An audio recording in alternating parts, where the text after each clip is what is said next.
Pinaguho ng magnitude 7.8 na lindol ang maraming istruktura sa iba't ibang bahagi ng Mindanao kahit sa labas po ng maasim Sarangani kung saan naitala ang episentro ng pagyanig. Kabilang po sa kagimbal-gimbal na imahe ang aktwal na pagguho ng isang gusali na may fast food branch at tila natuklap din ang pader ng dalawang mall. Umabot na sa 19 ang naiulat na nasawi habang mahigit 100 katao ang sugatan. Batay sa pinakahuling tala ng National Disaster Risk Reduction and Management Council o NDRRMC. Mga kapuso, may mga hinimatay ding estudyante. Lalo't ang malakas na lindol na tapat sa unang araw ng pagbubukas ng klase. Narito ang aking pagtutok. Sa lakas ng magnitude 7.8 na lindol na yumanig pasado alas 7:30 ng umaga kanina, animoy dinuduyan ang mga elementary student na ito ng Makayahay Elementary School sa Davao Occidental. Pilit silang pinakalma ng mga guro pero biglang bumagsak ang isang istruktura malapit sa kanila. Lingkod lang! Lingkod lang! Lingkod lang! Lingkod lang! Lingkod!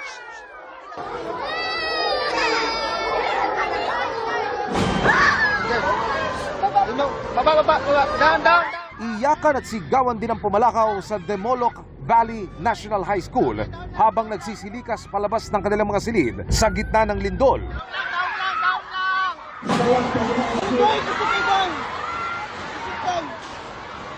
Habang naantala naman ang flag ceremony ng Davao del Sur School of Fisheries sa bayan ng Malalag. Ayaw! Ayaw ka! Ayaw ka! Ayaw! Ayaw ba? Ayaw! Ayaw! Ayaw ba?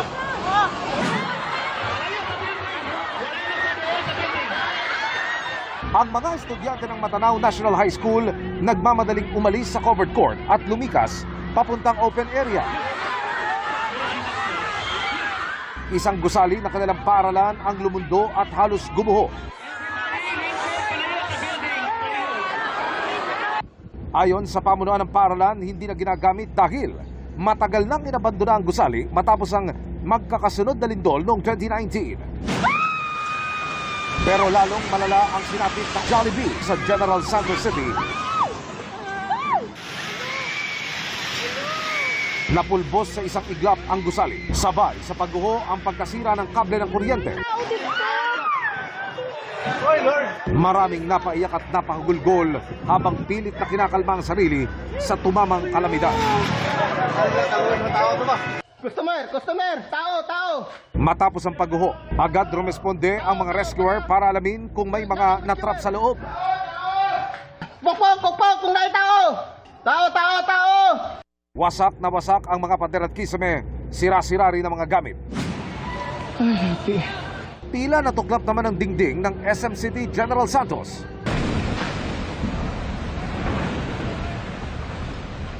Sa pagbagsak ng debris, nabalot na makapal na alikabok ang labas ng mall. Ang parking area, wasak na wasak din. Nabagsakan pa ng tipak ng mga pader ang ilang nakaparadang motorsiklo at e-trike. Wala na. Wasak ng kalibutan. Tila nabalatan din ang KCC Mall of Jensan nang matuklap at bumagsak ang isang pader. Wasak. Hindi rin nakaligtas ang gusaling ito ng isang universidad. Nasira rin ang isang branch ng McDonald's. Tipak-tipak ng konkretong pader ang nagbagsakan na ikinawasak ng ilang motorsiklo. Gumuho pati ang kisame ng gusali.